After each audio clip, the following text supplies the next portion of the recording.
Hello, everybody, and welcome. I'm Emmanuel Garcia, and I'm here with Julia Seemann, with whom I've already done two interviews about her journey with and through cancer. And when we initially did these, we thought we would have weekly or bi-weekly interviews, but her treatment really was all-consuming. And I remember that it was it's just over a year since you were diagnosed. Julie was diagnosed, and she has literally been at the hospital at least twice weekly for a variety of treatments and procedures and whatnot. So let me just give a summary to say, Julia, you finished your chemotherapy protocol and you finished your radiotherapy protocol. And of course, you've had surgeries you've described in an earlier interview. And we thought it would be a good time to sort of take stock of things as you look forward to the future and as you talk about the impact all of this has had upon you.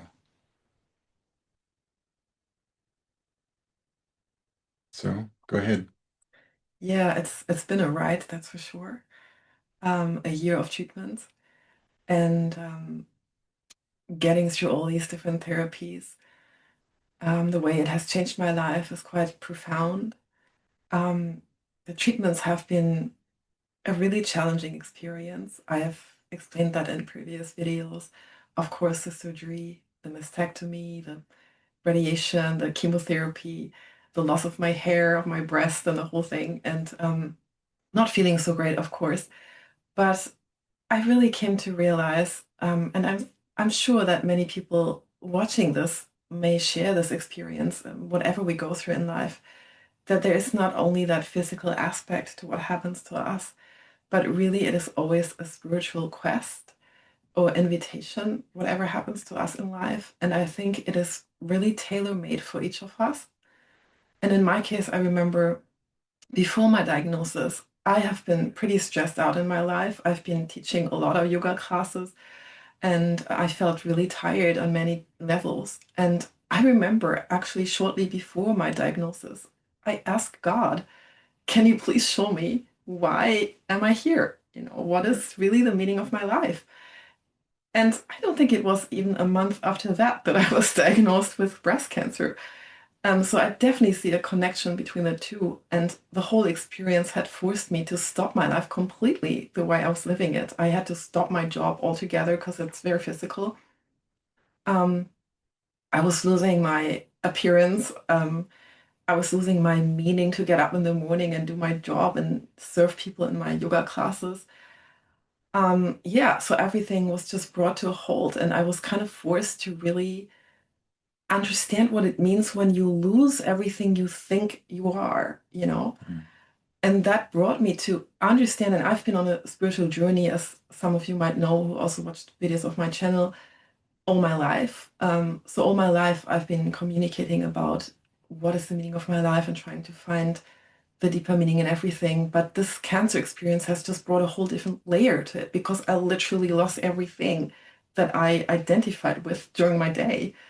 And I found myself just being carried throughout this experience in a way that I could have never imagined. And what do you mean by carried? I never, first of all the doctors, all the nurses, they were so incredibly kind and helpful. My whole treatment was always in such a strong communication with what my needs were. If I wouldn't agree with something, then that was changed about my treatment. All the way through, it was clearly communicated with me and asked if that was okay with me, and if not, it was changed. All my concerns were taken in consideration all along. I felt just completely safe from a medical point of view, but also from a spiritual point of view. I just had this feeling of being completely protected throughout this journey. Yes, I lost my hair, but all of a sudden, that really didn't matter anymore to me. What I found was something so much more complete. It's like I saw God and all the human beings around me. It felt like I was surrounded by angels. Um, So did you feel you were fundamentally changed? And if that's the case, when did this change actually occur? And for our audience members, I'm looking at Julia in the screen as if I'm looking at her as opposed to looking at her like this because it's too awkward. So I'm looking at Julia's eyes on the screen. So do you think you were fundamentally changed? And when did you first sense that basic alteration? It wasn't in the beginning. In the beginning, I have to admit, I was very distraught. There were many months that I felt probably the lowest that I've almost ever felt in my life, with this uncertainty, what's going to happen to me and what's going to happen to my loved ones and my family and everybody. I was really in a very dark place.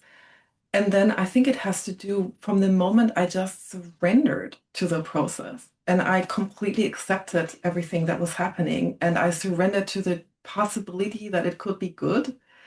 All of a sudden, everything changed for me.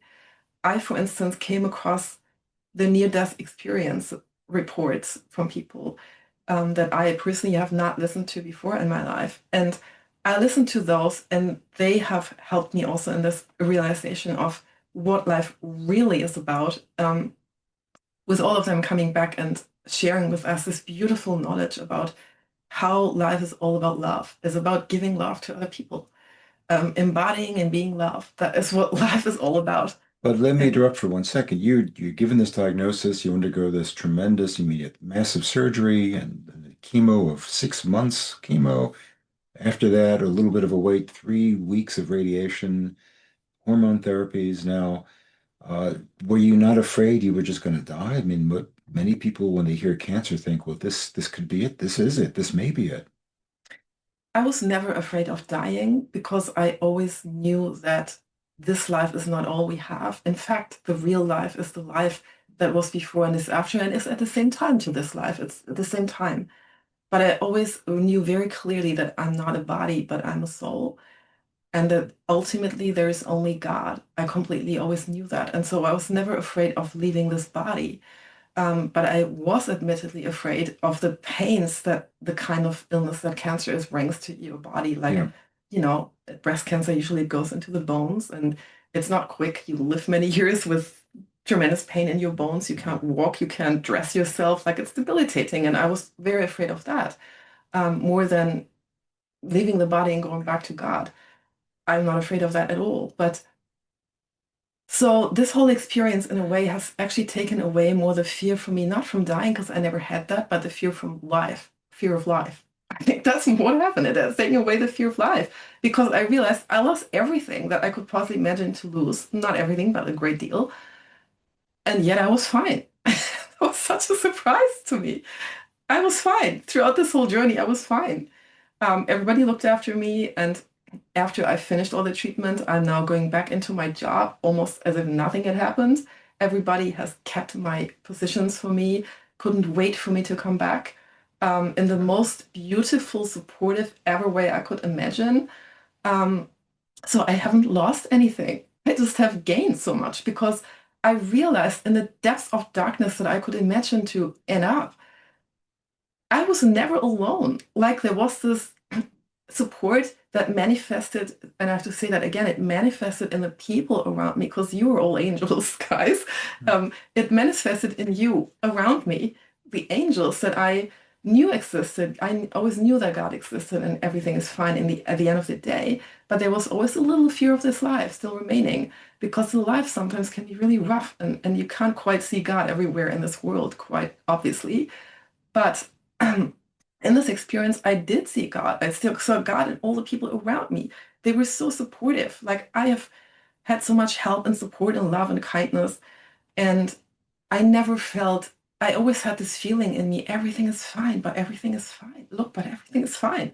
And I think it's a whole different level of that when you go through an experience like cancer. Before that, I also knew that. I also felt that. But when you really end up in the depths of some difficulty, and then you feel, but still everything is fine, then it just is so transformative. It's like life changing, and you come out of it and thinking, so what am I afraid of? What am So I afraid of in this life? So in a way, it kind of forced you to put things in perspective that you would not have put in that perspective had this not befallen you. Is that accurate?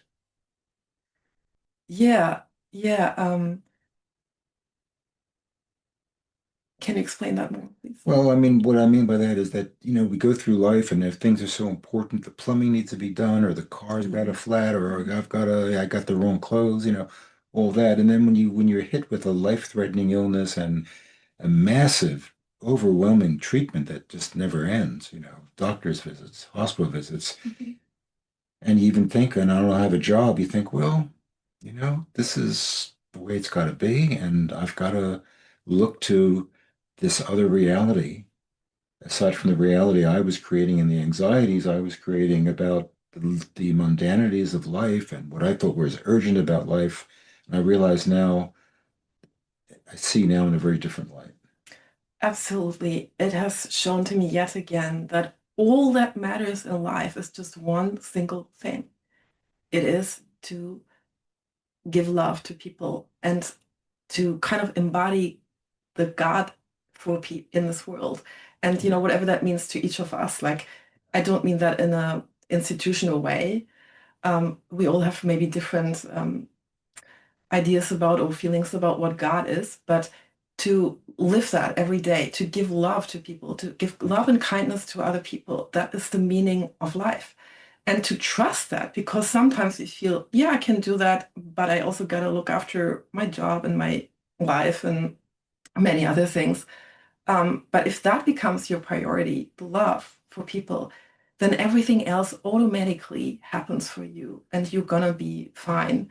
And to really understand, to really experientially understand that is so different from understanding it as a concept or as a wishful thinking or as a nice belief.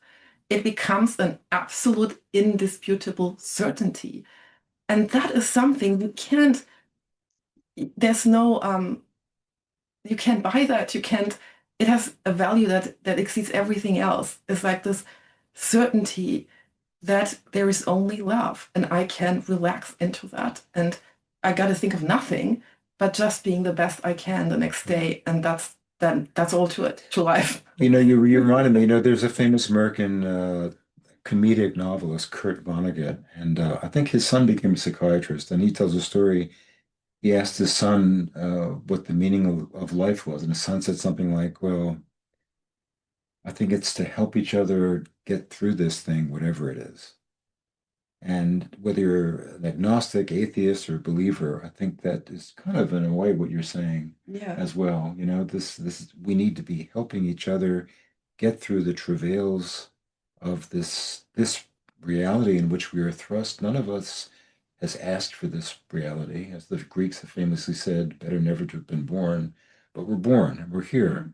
What do we do with it, right? Yeah, yeah, that's Um, that's that's exactly another beautiful thing you just touched upon that I quickly want to say something about because that was also a big transformation for me that happened. Um, that I realized how precious life is. It's not something to endure or get through, but it is very, very precious. And I was not aware of that before, and I'm getting a little emotional now because it is so important. Life is so valuable. Every second of our life is utmost important, and not in ways of a pressure, like, oh my God, I can't waste it, but it's more like, oh my God, what a gift that I'm here and yeah. I can be with you, and with all these wonderful people, and I can connect with God in whatever way that is for everyone and share that with other people. It is such a blessing. But even for people who, I mean, there are certain people whose lives have been terrible. They've been traumatized. They've been exposed to terrible things. In fact, I was watching a clip of Viktor Frankl earlier today, who was a famous a person who was in a concentration camp and he wrote a book about the meaning of life and many other books. And even people for whom life has been awful and terrible and an ordeal, in a way, what you're saying is there's still a preciousness of the life you have in those situations. It is, in my experience, especially the moments of difficulty that are the most precious moments of your life because they bring you to a point, and I can speak now about my experience. I can't speak about other people, but my experience is that this experience of cancer, which is amongst, things that probably most people would never want to experience, um, has been probably most transformative for me of all my experiences in my life in the most beautiful way, because it has shown to me that nothing can happen to the truth that I am, and everything is going to be fine, is fine for everyone.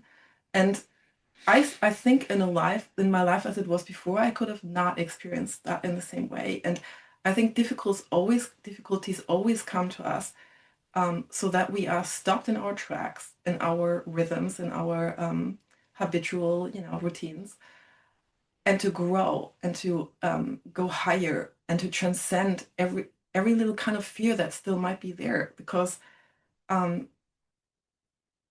because God wants us to be happy. He does not want us to suffer.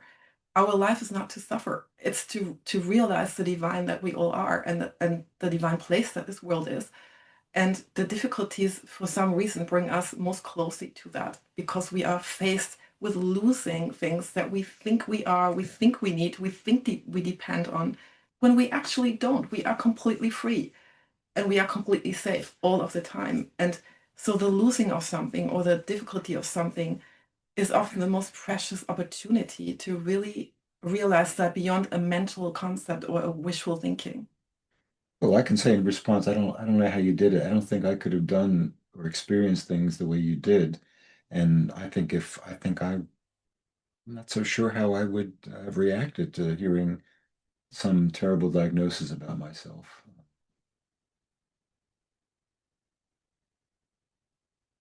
Yeah, I'm quite honest with you there. I think I would be much more pusillanimous. Uh, but what you've done and how you've not only weathered this, but how you've approached all of your treatment and this change in perspective about the world it's really a beautiful thing to see. Um, I would like to, what would you say to other people who might be facing a similar situation, like a diagnosis of a threatening illness or some terrible situation in life? Would you compare it to what you've gone through? Would you have any advice for people in that situation? Who am I? I'm a little child. I know little about everything, but all I can share is my own experience, and that is to be open to changing the perspective of why of changing your perspective, as in terms of seeing everything that happens to you as for your benefit and for your growth, and an opportunity to be to let go of attachments that we still might have, wrong beliefs, wrong dependencies, and to see it as something good that's happening to us. Because I think as soon as we go with, oh, this is a terrible illness, it's something bad that's happening to me, then we create a whole reality that is might not be true. Because for me, for me, that shift was really the change in how my reality was unfolding for me, that shift of perspective. I all of a sudden surrendered and I said, okay, this is happening. And let's see, what is the opportunity in this?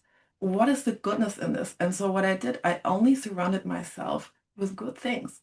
I only listened to these near-death experiences were brought to me personally, because in my personal life that was what I needed to listen to bring me to certain realizations, and they were brought to me. I was open to them and I listened to them every single night on my in my bed, and they something changed began to change in me.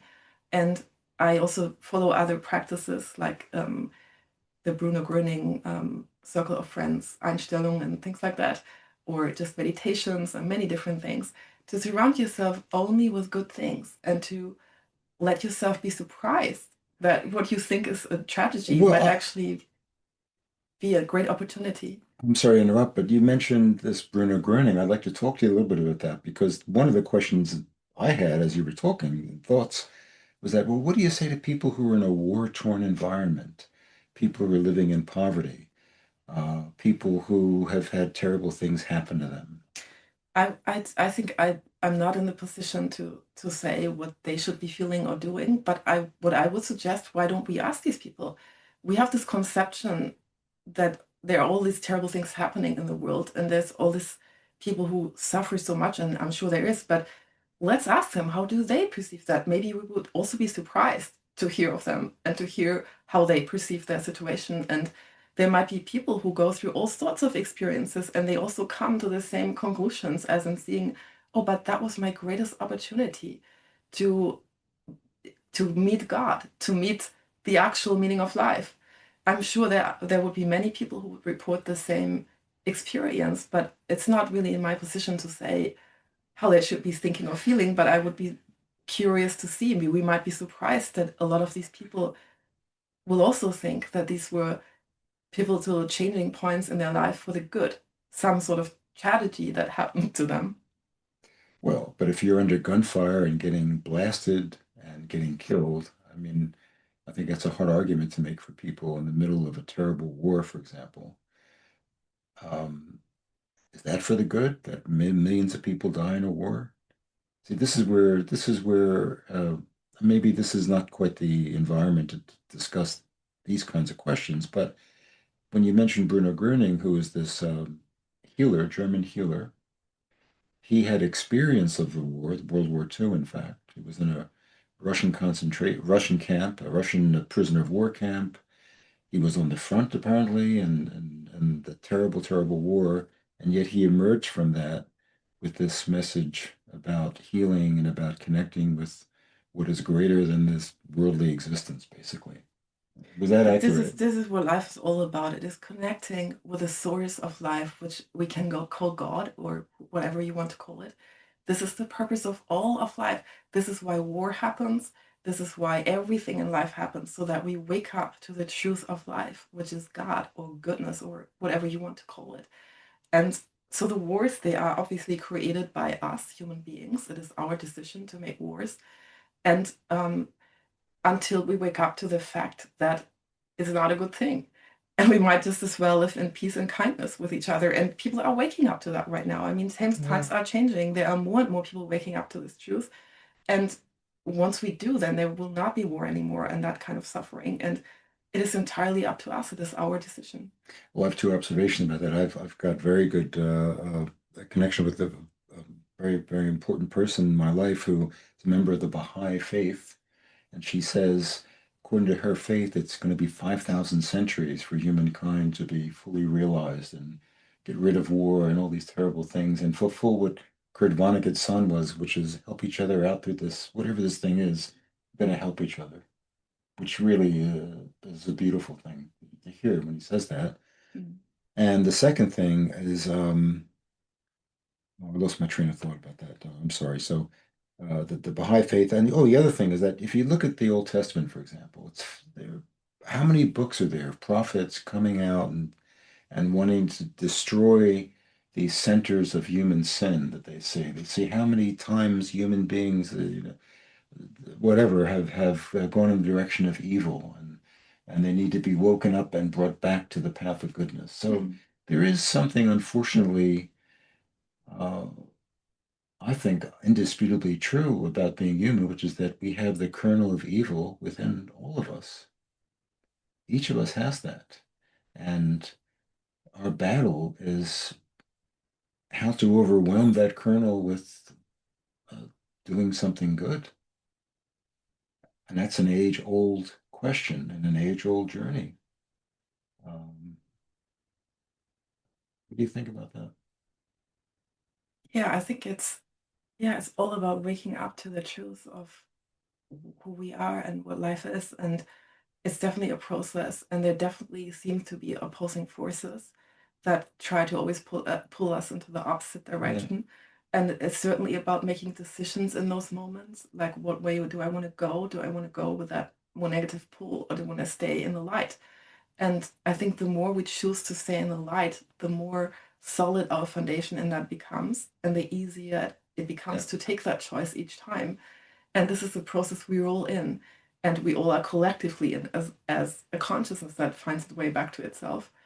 And I think we can't halt it. We can't you can't stop this process. And so it is going into the right direction. We can't stop it, and we all are going back into the light and already are the light, but we are all going to realize that, and it just takes some apparent time. seemingly. I think it's going to take a long time. However, what I say though is that every day, every minute of every day, we have choices to make. And we can choose on the side of doing something constructive or good or kind, or we can choose the side of the other side, like doing something a little nasty or indifferent even. And I think it's important in each of these little steps we take in every day to try to be on that side of doing something that makes things better, makes someone else feel a little bit Mm, better, gives a little spark to life, for example. mm. But when you're hit with a diagnosis like cancer, which threatens your entire physical life, everything, your emotional life, your practical life, you're faced with a challenge that is, I think, immense. And I think that you have met that challenge with tremendous aplomb and with great vigor and with that transformation you describe. Um, and I think that's a wonderful thing. Yeah, I think I owe it to all the women who have gone before me, who have fought for so many privileges I was able to enjoy, privileges of treatment, privileges of acknowledging this so-called terrible illness and all the support that is available these days for women who go through that, which is all down to these beautiful, brave women who have fought this battle before me. I'm definitely grateful for that, and I need to acknowledge that by doing my best and doing the same for everybody else who comes after me. And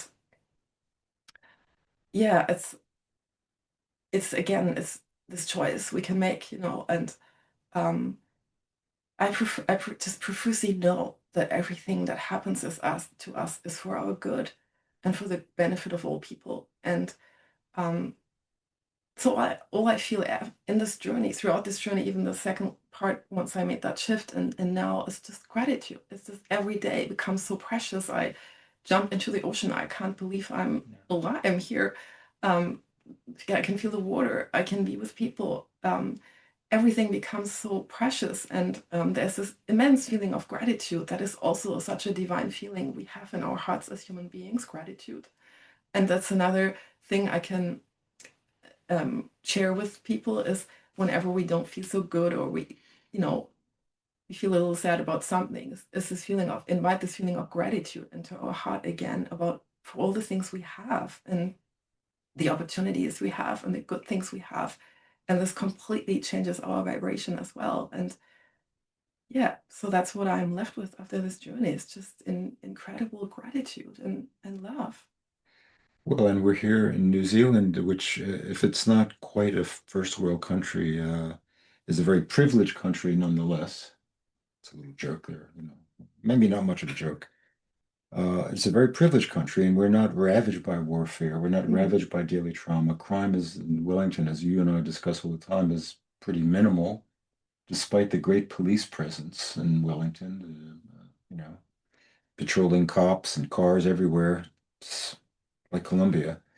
Anyway, we're very privileged to have that. And, to each his own. We have our own realities, we have our own opportunities, we have our own challenges in the localities that we inhabit, and we can choose to make more or less of them. I think that's another way I'm translating kind of what you're saying too. Um, So I wanted to bring up another thing. You've got your hair back. Your hair has grown back, but I remember very vividly when you were first diagnosed and the concerns you had about losing your hair, for example, Mhm. and how, I mean, they were huge. I think for women, hair is unbelievably important, right? But even that shifted within you, correct? It became secondary in a way. Well, I'm not gonna lie, I would love to have nice hair, and it is it's it's not easy to struggle with that as a woman, but on the other hand, I just trust God completely. I want to cease all the fighting, all the holding on the Yeah. fighting, and there's something to be said about letting go and trusting the process wherever that takes you. And that is part of that. If I am so blessed to have my hair back, then I am happy about that. But if my journey is to not have full hair again or whatever, then I will surrender to that. And there's a feeling of it feels right to do that. It just something feels right about surrender letting go and trusting. Yeah. Well, you got that Mia Farrow look now with the hair. I don't know if you know who she is. She's an actress from a long time ago.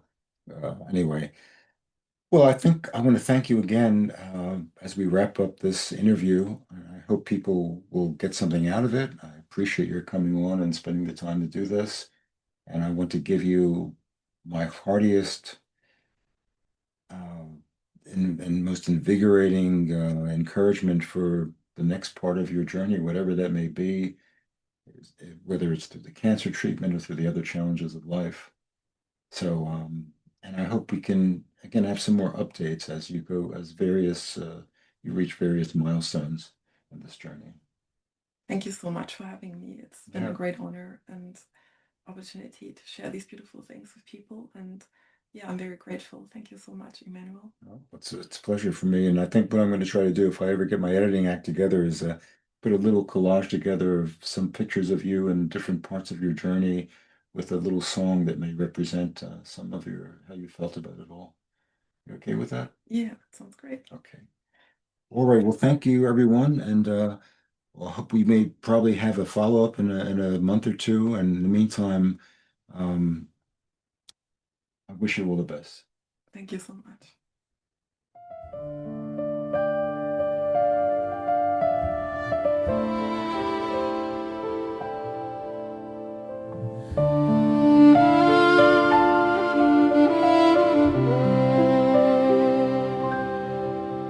I try to find the spark of light in poems and in song, in books whose endless pages show where everything's gone wrong. I try to find whatever might explain my journey's aim, the roads that weren't taken, and the loves I couldn't name, the wanting and the wishing for a sign, the waiting and the hoping for a door to open, and a final word to tell me whether what I yearn to feel and more could yet be mine.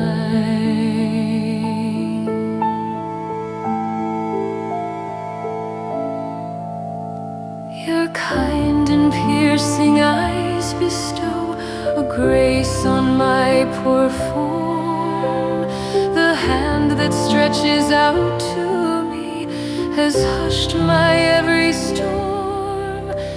Your blessing leaves me all aglow. I am now serenely calm.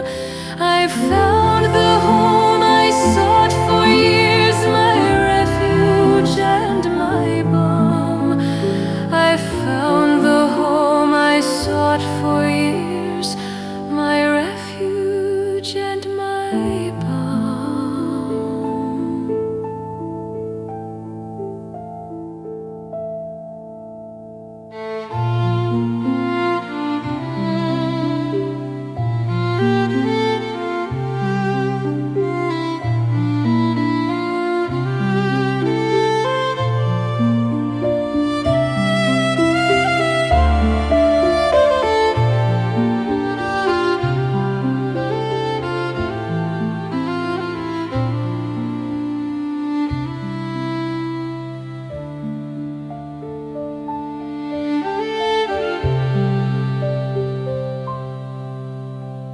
The wanting and the wishing for a sign, the waiting and the hoping for a door to open, and a final word have led me now at last to the divine.